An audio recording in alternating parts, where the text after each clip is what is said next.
आवाच्या सव्वा एका, मी बँकेचं नाव घेत नाही, मी सांगली जिल्ह्याच्या दौऱ्यावर होतो, मी होतो, पवारसाहेब होते, आम्ही सगळे होतो. पवारसाहेबांच्या हस्ते त्याचं उद्घाटन झालं आणि इतकी सुंदर इमारत आहे, आज पण आहे. पण तिथं मला सवय विचारायची किती डिव्हिडंड किती देतो. तुम्ही किती डिव्हिडंड देता? 8%. त्यांनी डिव्हिडंड दिला 35%. साहेबांना गाडीत बसल्यावर म्हटलं, साहेब हे नक्की बुडणार आहे, नक्की बुडणार आहे.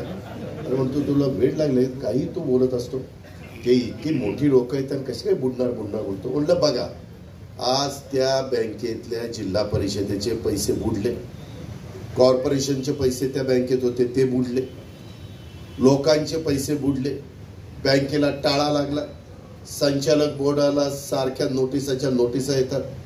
काही बँकांनी वाटोळं केलं, अख्खं बोर्ड आतमध्ये, अख्खं बोर्ड जेलमध्ये, आतमध्ये म्हणजे जेलमध्ये. ही वस्तुस्थिती आहे. कायदे फार कडक केलेले आहेत.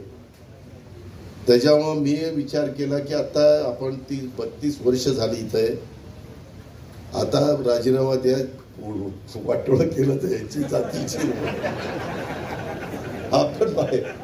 मी पहिलं तर देसायला सांगितलं, माझं मंजूर कर सगळं काही सांगता. कधी कुणी काहीतरी प्रेशर आणतं, या ना तुमच्या बापाची बँक आहे का? अरे बाबा नाही, आमच्या बापाची बँक. तुझ्या तरी बापाची आहे का? आमच्या नाही ना, पण तुझ्या आहे का? काही असं दमात घेतात, काय सांगायचं ते. म्हणजे अलीकडे तर सालकरी गडी पण बोलून घेत नाही, परंतु असलं काय ऐकावं लागतं. त्याकरता आपल्याला डोळ्यात तेल घालून बँका चालवाव्या लागणार आहेत. आज कितीतरी, मी आता बुलढाणा जिल्हा मध्यवर्ती सहकारी बँक अडचणीत होती, 300 कोटी रुपये त्यांना बँक सरकार गॅरंटी दिली आणि मग MSC बँकेने पैसे दिले. ABP माझा, उघडा डोळे बघा नीट.